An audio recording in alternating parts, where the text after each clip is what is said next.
ይሄ አዲሱ ደግሞ ድንፋታና ቃል ማሰማመሩን ከስፓኒሽ ቆንጣጮቹ ከራባት አደራረጉንና ሴረኝነትን ከእንግሊዝ ምርቆቹ መጨፍጨፍና ክህደቱን ከመስኮብ አማቶቹ ፈገግታውንና መምሰሉን ከጀርመኖች ጨላለፈና ያለኔ አገራት ቀናም አለ ቄስ ሼኪ ሳይቀር እየመለመለ ዝናብ በኔ ትእዛዝ ይዘንባል አለ። ይሄ መክኑት ዲያብሎስ ቴስታዴጋሊና ይሄ መንቻካ በእናቱ አንቀልባ ታዝሎ እሹሩሩ እየተባለ አዲስ አበባ የገባ ይመስል ወራሪ ይላል። ሰው ፈጅተው አፍነው ረግጠው ይልልኛል። እስቲ እናየዋለና ቅቤ እያዋጠ ብርንዶ እያጎረሰ አገር ሲገዛ ልናይ አይደል? አይነጋ መስሏት በቋት አሉ። እስኪን ሰንብታ። እንግዲህ የሸንተሜ አባት ሐሳብ ተቋጥሮ ሲቀርብ ይሄን ይመስላል። ነገሩ ባይመስለንም እሳቸው ይሄን ይመስላሉ። በአጠቃላይ በሀገራችን መሪ ለመሆን የኢዮብን ትዕግስት፣ የጲላጦስን እጅ መታጠብ፣ የሶሎሞንን ጥበብ፣ የናፖሊዮንን ብልህነት፣ የፍሬድሪክ ፒተርን የሥራ ፍቅርና ጥንካሬ፣ የኢየሱስን ደግነት ወይም ቤዛነት ተረም ቆነጣጥሮ ያካበተ ሰው ትናፍቃለች። ታገኝ ይሆን? ሰው ሁሉ ከቀበሌ እስከ ሚኒስተር የጉቦ መጋዘን አርጎት ትዕቢቱ ባለጌ የባለጌ ወዳጅ እንትን ገልቦ ያሸታል ይባላል።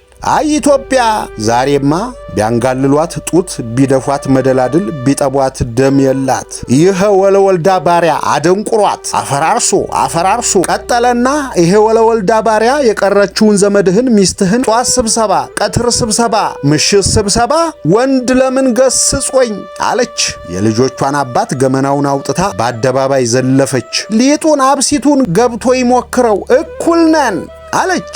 ወግ ፈረሰ፣ ልማድ ረከሰ፣ ኪነት ከበሮ እየደለቀች ባሏን በረሃብ ቀጣች። ማጀቱ ኧረ የሴት ያለህ አለ ናአላቡክ።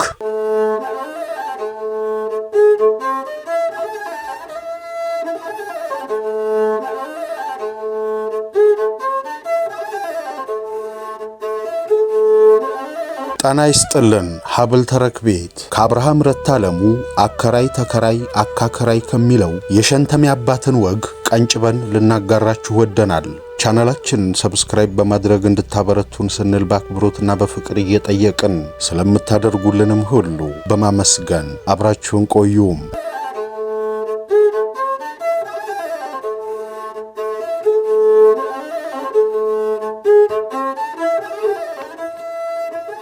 እነሆ የመሬት አዋጅ ከታወጀ 29ኛ ዓመቱ 1995 በያዝነው ሳምንት ማስታወሻዬ እንዳመላከተችኝ ከሆነ ይህ የሆነው የዛሬ 14 ዓመት ግድም ነው። ድሬዳዋ የእስላሙም የክርስቲያኑም ጾም ማሳረጊያ የደረሰበት ወራት ነው። የጾም መፍቻ ወቅት ሲደርስ ዋጋቸው ሰማይ የሚደርስ ብዙ ነገሮች አሉ። ልብስ፣ በርበሬ፣ ቅቤ፣ በሬ፣ በግ፣ ፍየል እንደ ነፍስ ይፈለጋሉ። የተከራየሁበት ቤት ባለቤት ከሆኑት ከሸንተሜ አባት ጋር ነው ወጉ።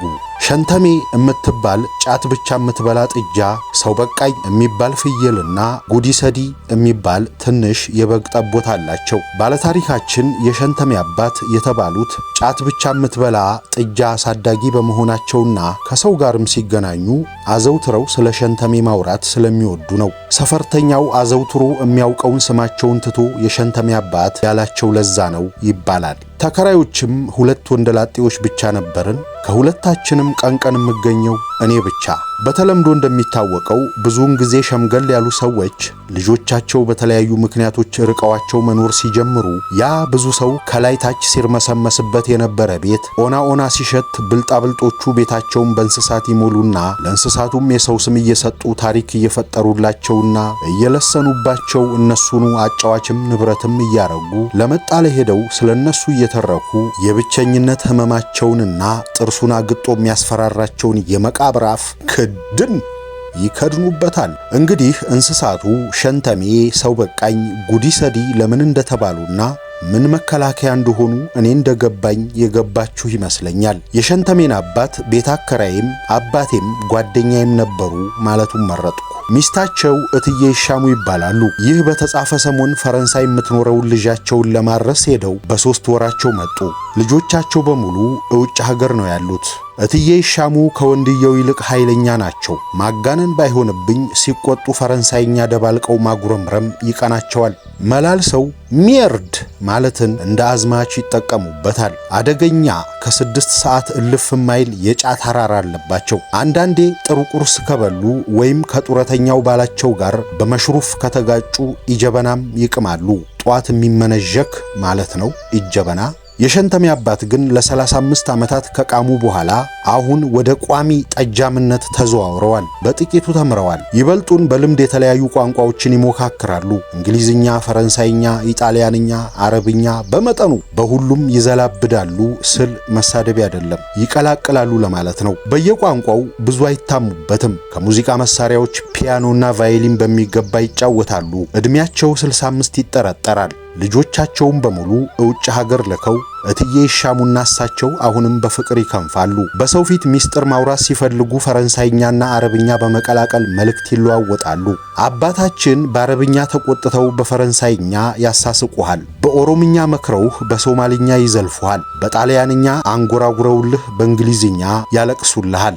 ስጦታ ይሄ ብቻ አይደለም፣ አንደበተ ሱካር ናቸው። ለረጅም ሰዓት ስሜትህን ሰብስበው ከሳቸው ጋር እንድትቆይ ሊያደርግ የሚያስችል ውስጣዊ ማዕድን አይነት አላቸው። ከተዋወቅን አንስቶ እንወያያለን። ለረጅም ሰዓት በትዕግስትና በአድናቆት ስለማዳምጣቸው እኔ ከምፈልጋቸውም በላይ ይፈልጉኛል። ኢህአዲግ የገባ ሰሞን በተፈጠሩት ሁኔታዎች እየተገረምን እያወራን ሳለ እኔ በቁጭት ስሜት እየተንቦገቦኩ እኚህ ሰዎች ከመጡ ሁሉን አደፈረሱት፣ ሀገሪቱን እንደ ከብት ቅርጫ መደቧት፣ በቃ እንግዲህ እያልኩ ለረጅም ዲስኩርስ ዘጋጅ በፍጥነት አቋርጠውኝ እጃቸውን የሰከንድ ያህል እያርገበገቡና የከንፈራቸውን ዳርዳር የሚያጤዘውን የምራቅ አረፋ አሁንም ምላሳቸውን ብልጭ እያረጉ እያበሱ ሱሪያቸውን ከፍ ዝቅ እያደረጉ ትንሿን ጣታቸውን ጆሮአቸው ውስጥ ሰክተው በማለት እየሰቀሰቁ እንደ ብርቱ ተዋናይ ሄድ መለስ ቆጣ ፈገግ ቁጭ ብድግ ቆጣ ገልመጥ እያሉ ስሜቴን ወዳሻቸው እየወሰዱና እየመለሱ ያደረጉልኝ ዲስኩር ሲሰበሰብ እንሆ እንግዲህ ንግግሬን ከአፌ የነጠቁኝ ሰላም አጣን ብዬ ልቀጥል ስል መሆኑን ያስታውሰዋል። ኢትዮጵያ ሰላም ያጣችው ዛሬ አይደለም፣ ሀገሪቱም የተከፋፈለችው ዛሬ አይደለም። እነዚህ በጥፋት ላይ ጥፋት ለማከልና በገሃድ እየነገሩ ለመተግበር ዛሬ ደረሱ እንጂ 90 ትናንሽ የሆነው ዛሬ አይደለም። ያ ጥልማሞት ዲያብሎስ መንግስቱ ኃይለማርያምን ማለታቸው ነው። ገና ስልጣን ላይ እንደወጣ ጃንሆይን የገደለለት መኳንንቶቹን ያረደለት በፓሪስ እነ ዣንቪር ያቃታቸውን መስኮብ እንኳን ለምትሸልመው ግራ የገባትን ሶሻሊዝም ብሎ አምጥቶ በመጀመሪያ ደሃ ጌታውን እንዳያከብር መሬት ቀምቶ ደሃና ጌታን አናናቀ። ገበሬውን ዘውድ ጭንልሃለሁ ትነግሳለህ አለ ባፋን ኩሎ። ቀጠለና ሰውን ሰው ያረገው ስራ ነው፣ እግዚአብሔርን የታጊንቼ በቡጢ በደለኩት አለና ህዝቡንና እግዚአብሔርን አጣላ። ጋዴም ሽት እግዚአብሔርም በኢትዮጵያ ለቀሰባት፣ ሰይጣን ስራውን ጀመረ። በእያንዳንዱ ኢትዮጵያዊ በር ላይ ቁጥር በመለጠፍ ኢትዮጵያን በእልፍኝ በጓዳ ካልጋለብኩባት አለ። ያንንም እንደ ውሻ ይለክፍ ገባ። ና አገር ጎብኝ አላሉኝም ብሎ ግራጁን እየሰቀለ አሜሪካንን የስድብ አፍ መፍቻው አደረጋት። ሀይም ይለው ጠፋ። መገበሪያ የበላ ዲያቆን ሆነ። እምሽክ የፍየል ወጠጤ እምሽክ 9 ትወልዳለች ሆነ። ስድብና መሐላውን ጣሊያን አገር ከተማሩ ባለሟሎቹ ማባበሉን ከፈረንሳዮቹ ድንፋታና ቃል ማሰማመሩን ከስፓኒሽ ቆንጣጮቹ ከራባት አደራረጉንና ሴረኝነትን ከእንግሊዝ ምርቆቹ መጨፍጨፍና ክህደቱን ከመስኮብ አማቶቹ ፈገግታውንና መምሰሉን ከጀርመኖች ሁሉን ሞክራለሁና አውቃለሁ ባይነቱን ከአሜሪካኖች ጨላለፈና ያለኔ አገራት ቀናም አለ አሎር የጌታዬን የልዑል አልጋወራሽን ቤት ቀምቶ ውሸታሙን መርጦ ኤቴይዝምን ማስፋፊያ እግዚአብሔርን መካጃ ማተብ የሚያስበጥስ የውሸት ትምህርት ከፍቶ ቄስ ሼኪ ሳይቀር እየመለመለ ዝናብ በኔ ትእዛዝ ይዘንባል አለ። ልታዘንባችልም ብሎ የተከራከረው አልነበረም። በስመ አብ ወልድ ማለት ያስገርፍ ጀመር። እናስ አቶ ገሌ ሀገር ሰላም ያጣችና መከፋፈል የጀመረች ዛሬ ሳይሆን መቼ እንደሆነ ገባህ? የሸንተሜ አባት እጅ አሁንም ይወዛወዛል። ከናፍሮቻቸው ምራቅ ያጤዛሉ። መታጠቂያቸውንም ከፍ ዝቅ ያደርጋሉ። ጆሮአቸውንም እያሉ ይሰቀስቃሉ።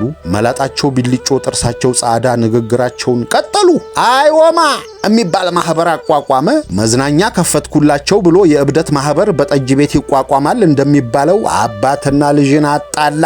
ልጅህን የት ነበርክ ስትለው አይወማ እቀጣለሁ ብለህ ብድግ ስትል ሲሮጥ ሄዶ የአብዮት ጥበቃ ይዞ ከተፍ። አባትና ልጅ ጥርስ ተነካከሱ። ኦርቭዴርቼ ግብረገብነት ቻው። አዳር ቀበሌ ውሎ ቀበሌ እምቀልብ እኔ ልብስ እምገዛ እኔ እማስተዳድር እኔ ፍቃድ የሚሰጥ ግን አይወማ። ለአይወማ ወርሃዊ መዋጮ ሰይጣን የልቡ ደረሰለት። ቤርኬሜዝሪያ ሳሎኔ ገብቶ ዳንኪራ ይረግጥ ጀመር። ኪነት አለ።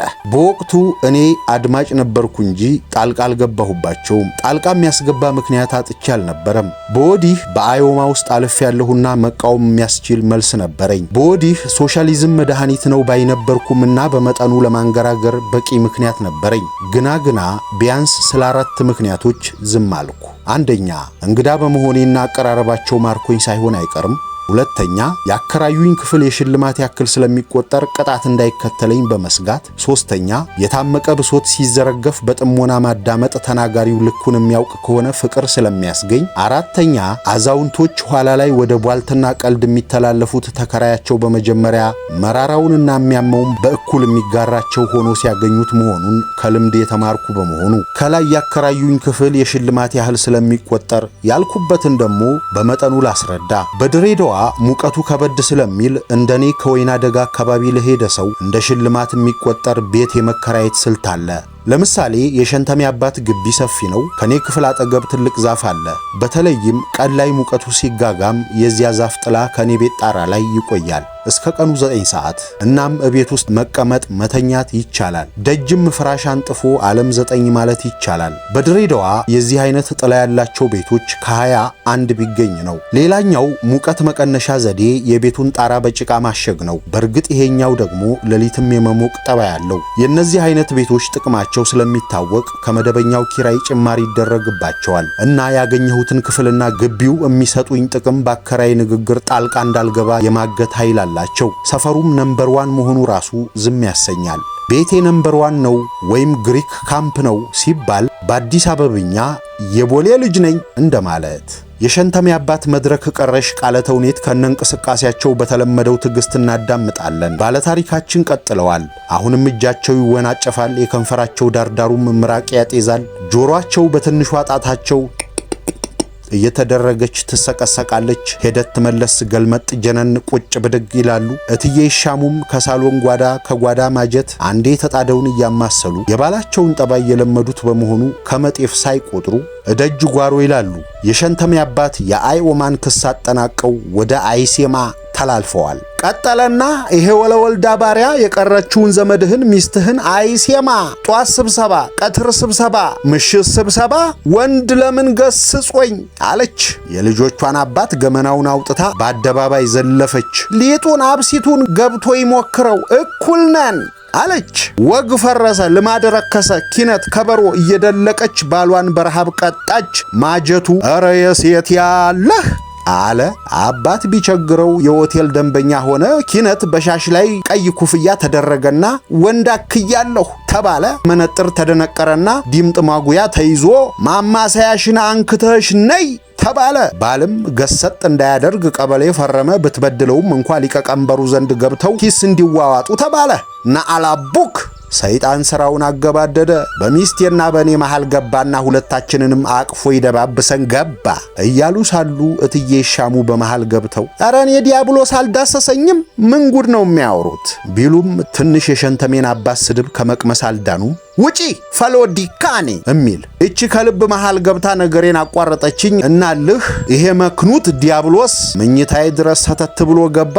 ኪነት ብላ የእናት ሀገር ጥሪውን አምቡላ ስገለብጥ ውላ መጥታ ከጎኔ ጋደም ከማለቷ በእንቅልፍ ልቧ በጆሮዋ ስትጋት ውላ ያመጣችውን ከጓድ ማንትስ ጋር ወደፊት እያለች እጇን ብድግ አርጋ በክርን ስትወቃኝ ያባጣጣው አሽከር ብዬ ፎክሬ ላንቻላንስም ብዬ አይነጋጇን በጥፊ ሳጠነጋው የምሷን አግኝታለችና እየተንሰቀሰቀች ትኝት።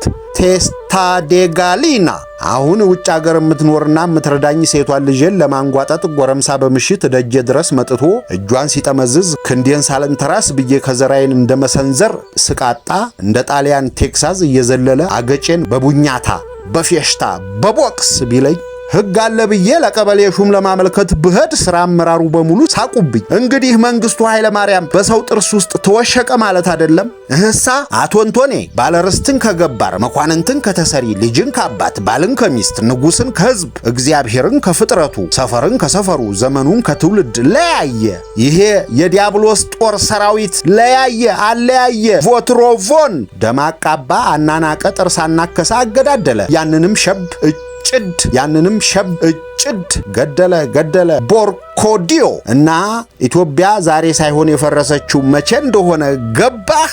አሎራ እነኚህ ተጨማሪ ጥፋት ሊያክሉ መጡ እንጂ ጠንሳሹ ያ ጥንቡሳስ ባሪያ ነው። ነገሩን ሁሉ ፋጡማንም ወዳለሁ ክርስትናም እነሳለሁ አድርጎት ሄደ። ዋ ያ ወለወልዳ ጭራቅ እግዚአብሔር እሱንም ስደተኛ አደረገ። ኦ ሎርድ የሚያስፈሳውን ስለምንህ የሚያስቀዝነውን የምትቸር አንተ ታውቃለህ። እንደው ልጄ ውቃቢ ሃይደንግጥብኝ እንጂ ያን ሰሞን እኮ ይሻሙ ከላይ ካልጋለብኩ ምን ሲደረግ እግሬ መሃል ገብተህ ብላ እስከ ጭናችን ድረስ ሰተት ብሎ አይገባ መሰለህ? እኔም አንቺና ንጉስሽ ባላችሁት አይሆንምና አይደረግም ብዬ በእልህ ውሽማ ያስኩ። 6 ወር የሚገባትን ስነፍጋት ያልጋ ንጉስነቴን ተቀብላ ሰላም ወርዶ ተስማማን። ሰው ሁሉ ከቀበሌ እስከ ሚኒስተር የጉቦ መጋዘን አርጎት ጉቦ የአገር ወግ ለመሆን መብቃቱን አይንህ አይቷል። አባቶች ሲወገዙ፣ የተቀደሱ ልማዶች ሲረክሱ፣ ልጅ አባቱን ሲሰልል፣ ባንዲራዎቹ ሲቀደዱ፣ ቤተ ሃይማኖት ሲዘጉ፣ ጉቦ የአምላክነት ቦታ ወስዶ የሰው ክብሩ፣ ትዳሩ፣ አገሩ፣ አርማው በጉቦ ሚዛን ሲለኩ ሀገር አልተከፋፈለችም ይባላል።